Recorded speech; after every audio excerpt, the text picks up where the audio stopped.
clase de Ciencias Naturales. El día de hoy vamos a ver el tema de la función de la reproducción.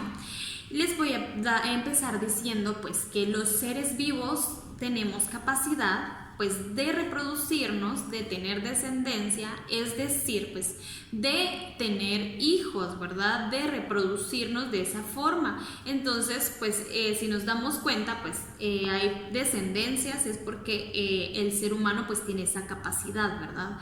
Y esa forma pues se realiza de forma sexual y para eso se necesitan de dos partes, ¿sí?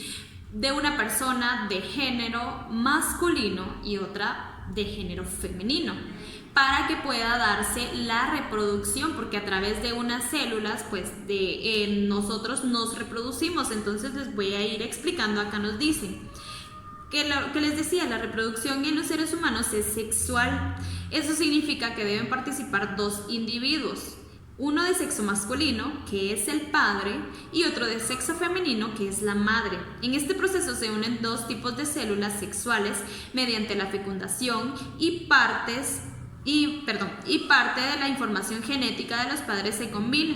Entonces es por eso que cuando nacemos, cuando hay el nacimiento de un bebé, se parece al papá o a la mamá, porque estas células se unen. Entonces siempre tiene que haber algo de uno de los dos, ¿verdad? Porque se unen, entonces como que sale la mitad de papá, mitad de mamá. Entonces se parece tal vez físicamente al padre o físicamente a la madre, y en otros aspectos a la mamá o al papá. Entonces genéticamente se tienen que parecer porque se unen estas células. Entonces el sistema de reproducción pues es el encargado de llevar la función de la reproducción en los seres humanos, y está conformado por ovarios, órganos internos y externos. Los órganos del sistema reproductor son los únicos que son exclusivos de cada sexo, es decir, el hombre es diferente de las mujeres. En este punto es bien importante porque nosotros ya vimos el sistema circulatorio, el digestivo, el de la excreción, y todos tenemos lo mismo en esos sistemas. Tenemos corazón, tenemos venas, tenemos arterias, tenemos hígado, tenemos pulmones, tenemos nariz, pero en este sistema cambia, porque el de la mujer no es igual al del hombre, y es por eso que nosotros tenemos la capacidad de reproducirnos, porque en eso se unen estas células, ¿sí? Y entonces ahorita yo les voy a explicar lo que es el sistema reproductor femenino. Si nos damos cuenta, pues hay en el sistema reproductor femenino están los ovarios, ¿sí? Está el óvulo, el conducto vaginal, la vulva, las trompas de falopio, y entonces ahorita vamos a ver esto. Como principal pues tenemos el útero, y este es el órgano en el que se desarrolla el feto durante el embarazo.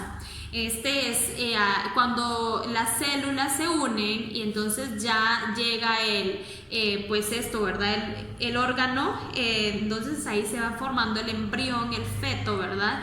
En el útero es donde se va formando, donde va a ir dando forma el bebé. Este es en el femenino, ¿sí? O sea, quiere decir las mujeres.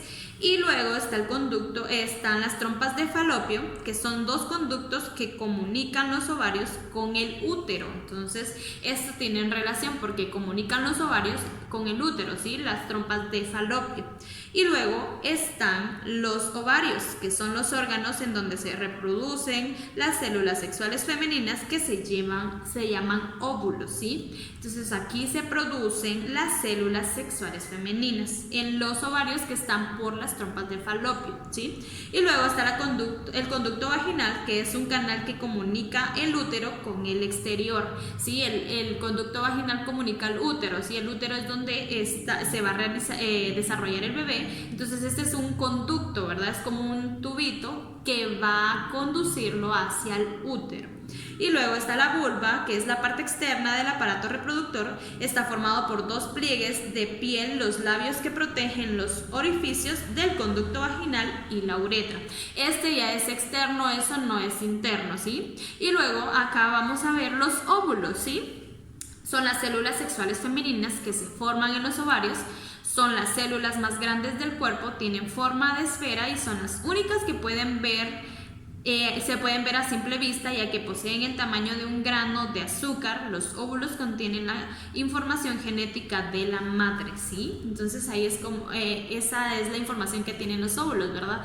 Era lo que les explicaba, que el bebé nace con ciertas características de la madre y es porque se hacen esto, ¿verdad? En los óvulos, porque ahí están las características. Y al nacer, una niña tiene en sus ovarios todos los óvulos de su vida, pero estos aún son inmaduros. Cuando llega a la pubertad, los óvulos comienzan a madurar. Entonces, ya cuando uno está en la pubertad, pues ya los óvulos ya van madurando. Cuando uno está pequeño, pues están los óvulos muy pues inmaduros. Y luego cuando madura el primer óvulo ocurre la primera menstruación. En esto es cuando se da, por ejemplo, dentro de 14, 15 a 16 años. Es cuando el óvulo pues ya está maduro, entonces ya ocurre la primera menstruación, que sí es cuando se limpia el organismo, ¿verdad? Es necesario en la mujer que pase eso, porque cada 28 días el cuerpo limpia, ¿verdad? Entonces a través de la menstruación va limpiando, ¿sí? Y luego también tenemos que los óvulos maduran uno por uno cada 28 días aproximadamente, a lo cual se le conoce como ciclo menstrual. Era lo que les decía, cada 28 días pues van madurando y van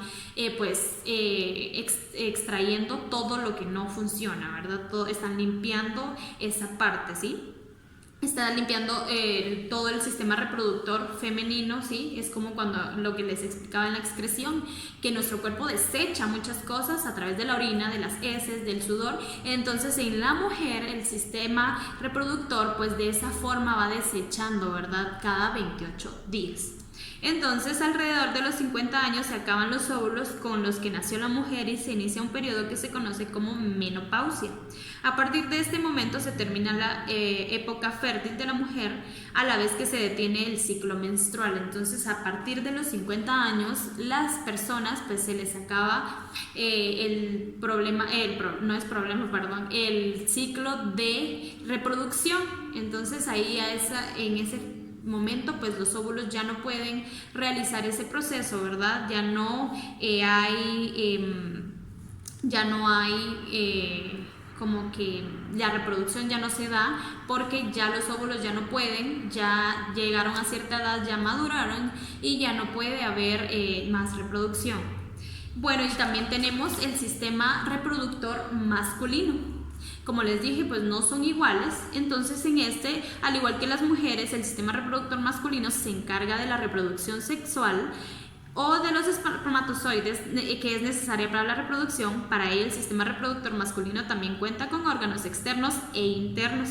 Los hombres presentan características secundarias propias del sexo masculino que se desarrollan a partir de la pubertad, como el vello en el rostro y el cuerpo, o la manzana de Adán, una musculatura que es desarrollada de una voz grave, que es acá, ¿verdad? Acá, si nos damos cuenta, nosotras las mujeres no desarrollamos esto. Los hombres sí, que es la manzana de Adán, que le llaman acá, y entonces ya la voz de ellos ya es más grave, ya es más fuerte. Si nos damos cuenta, pues los hombres tienen una voz más grave que las mujeres. Es porque se desarrolla, ¿verdad? Y eso tiene que ver con el sistema reproductor masculino. Si nos damos cuenta, no es igual. Entonces tenemos los conductores deferentes, ¿sí? Son los tubos por donde se transportan los espermatozoides desde los testículos hacia la uretra. Entonces ahí se van transportando los espermatozoides, ¿sí? Luego tenemos la próstata, que es una glándula donde se fabrica líquido seminal que permite la movilidad de los espermatozoides, ¿sí? En la próstata se produce ese líquido que va como que permite que los espermatozoides se deslicen, ¿sí? Es un conducto, es como un tubito, ¿sí? Y entonces está la uretra, es el conducto que lleva los espermatozoides al exterior. También sirven para expulsar la orina. Entonces en la uretra pues ahí se me fue la palabra, se expulsa la orina, ¿sí? Eso también lo vimos en el sistema excretor, pero acá ya nos dice cuál es esto, ¿verdad? Cuál es el órgano que la expulsa, y es la uretra. Y luego están los testículos, que son dos órganos glandulares que reproducen espermatozoides y hormonas sexuales masculinas como la testosterona. Está el pene, que es el órgano en donde se desemboca la uretra y salen los espermatozoides. es el órgano que deposita el semen dentro del conducto vaginal de la mujer. Entonces, si nos damos cuenta, hay órganos internos y órganos externos. Los testículos y el pene son los órganos externos, y acá nos dice que este es el que conduce el semen, o sea, en el semen que se encuentra en la próstata llevan los espermatozoides, porque ese líquido permite deslizarlos y entonces ya se conducen por la parte del pene y se introduce pues en la vagina, que ya cae a lo que nosotros vimos, que les expliqué que es el útero, ¿verdad? Si llega a caer un espermatozoide, pues ya llega al útero, entonces ya ahí ya se empieza a fecundar un feto, ¿verdad? Ya donde empieza a crecer el bebé. Y bueno, entonces la fecundación pues ocurre cuando un espermatozoide logra ingresar al interior de un óvulo maduro, y la implantación pues es el óvulo ya fecundado como cigoto, el ciclo menstrual que ya vimos que tiene 28 días. Y entonces ahora lo que vamos a realizar es la página 42 y la página 43, que nos trata pues el tema que ya vimos, que es el sistema reproductor masculino y el femenino, ¿sí? Si tienen alguna duda me pueden preguntar y con mucho gusto yo se las resuelvo. Que tengan un excelente día y que Dios los bendiga.